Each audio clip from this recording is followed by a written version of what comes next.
Buonasera, siamo con il signor Bruno Savera della San Giovannella, una stagione brillante, la vostra, primo posto nel girone, playoff che comincerete direttamente dai sedicesimi. Quali sono le sensazioni verso il vostro ritorno in A2?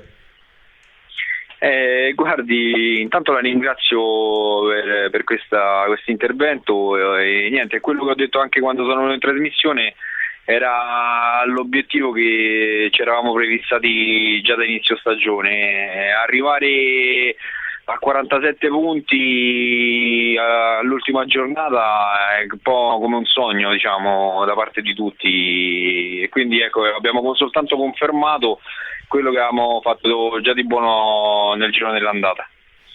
Voi state proseguendo anche la vostra avventura in Coppa Italia dopo la vittoria soffertissima contro il Coromoto.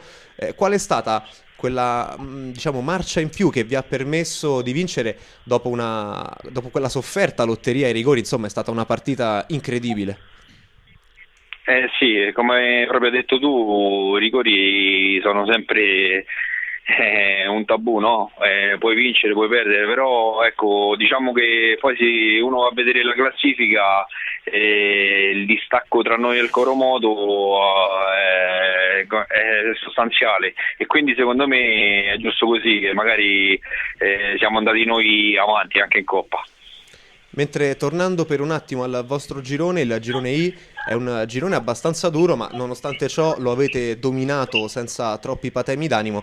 Quali sono stati gli avversari più temibili durante questa lunga corsa che vi ha portato a vincere il vostro girone?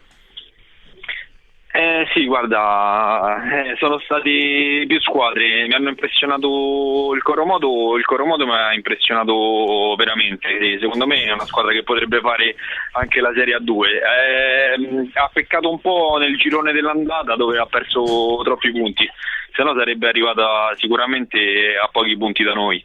Le industrie sonore sono andate via via calando, e anche i ragazzi della Jamaica Team invece hanno fatto un ottimo campionato e secondo me hanno peccato un po', come posso dire, di giovanità. Essendo molto, molto giovani hanno perso qualche punto che poteva dar loro qualche gioia in più. Poi tra l'altro per noi è anche un derby e quindi magari potevamo anche rincontrarli più avanti, invece hanno perso dei punti anche con noi all'ultima giornata che purtroppo diciamo, li hanno condannati. Perfetto, allora salutiamo e ringraziamo il signor Bruno Savera della San Giovannella, grazie per averci concesso questa intervista. Grazie a voi e in bocca al lupo.